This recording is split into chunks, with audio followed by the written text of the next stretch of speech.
Okay.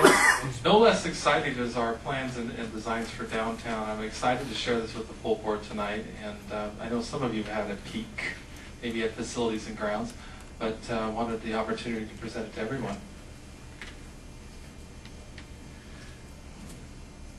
The words rebirth have a lot to do with the concept and the vision for this campus. As we all know, it sits right now, the hospital sits as a very prominent building and presence in Escondido, and we feel like this project has so much potential, and we have a lot of passion about what we've put into this project, and think that it's just can be such a beautiful project. And the reason you see the flower as a part of this is because the flower is often, with the seeds, can be thrown out, and out of those seeds come a beautiful blossom. Don't mean to sound too corny, but with what we've looked at in analyzing the hospital, we see that it doesn't want to become just a replacement hospital or the second stepchild, but instead it wants to become the sister hospital of the new West Campus.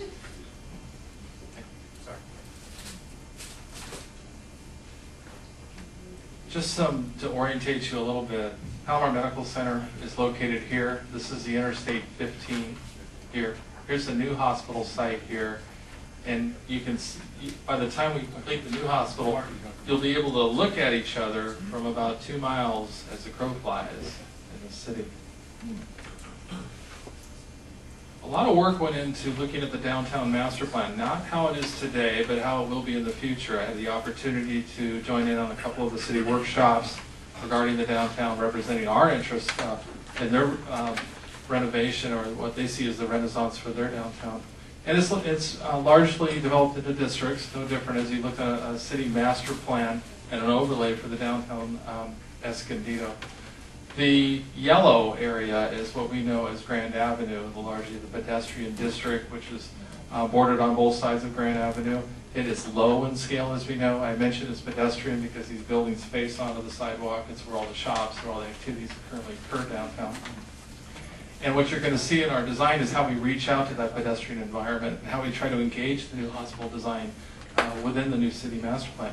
Interesting enough, as the city grows, the density is to either side of this corridor. So if you could imagine 25 years from now with the taller condominiums and things that they intend to build here, you're going to see a corridor of height on either side of Grand Avenue, which is very interesting in the city master plan, is when I mentioned you the polarity between this hospital and Palomar West.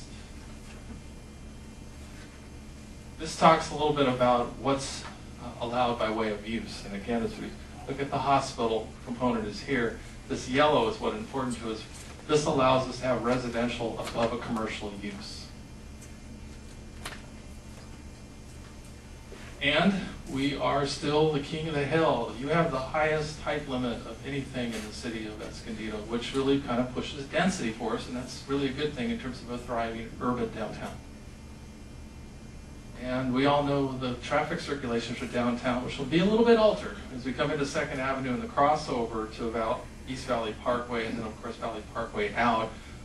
What we've been discussing in our memorandum of understanding with the city is the closure of Valley Boulevard. And a big thing too about this slide, it shows that the traffic volumes are greatest in these areas. So from a retail standpoint, it's really right where you want to be.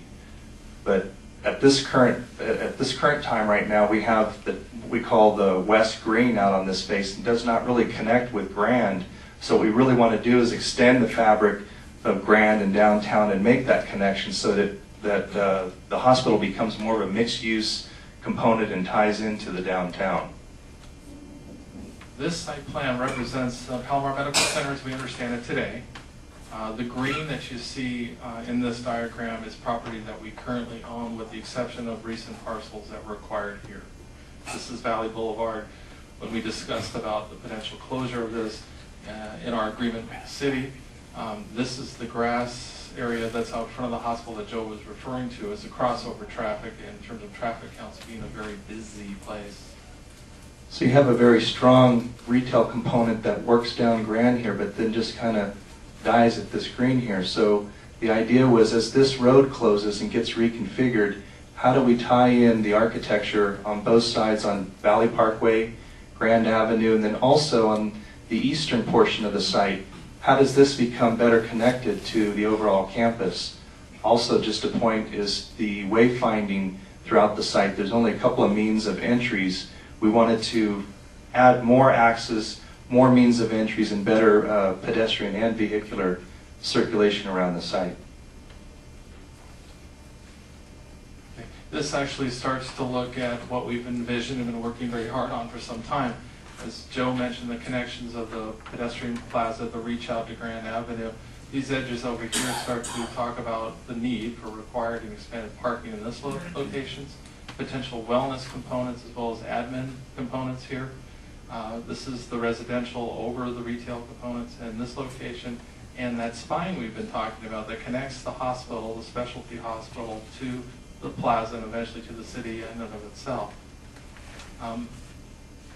Also a much clearer wayfinding and drop-off at the new McLeod Tower here, as well as we've got parking down below and then admin above that with a bridge, and then multiple means of entries as you see in these areas here, potential entries here, urgent care, wellness, and then also an accentuated corner with a plaza element that works through and connects with that spine that Mike was mentioned. Yeah, and this just is allowing us an alternative flexibility to the city's ability to close this, and then our discussions internally about allowing flexibility onto this campus. So where else can we pick up administrative components, medical office components, and the like.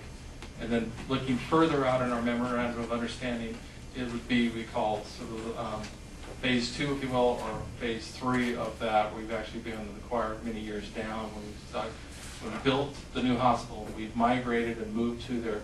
Eventually, we could pick up these components to support, if you will, a synergistic whole.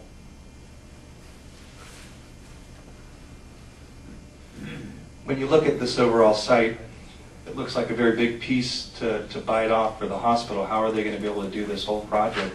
And I think a key component is to realize that much of this will be developer driven. And there's so much interest in sites like this today that are being done all over the country.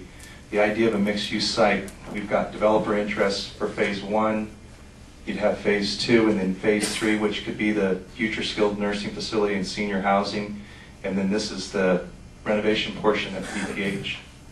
Yeah, an important note here is we've always said we wouldn't use public funds for things like housing and retail, so it really relies again on our partnership ability, our ability to work with developers to realize this site and to utilize our public funds for renovating and maintaining and expanding our existing facilities.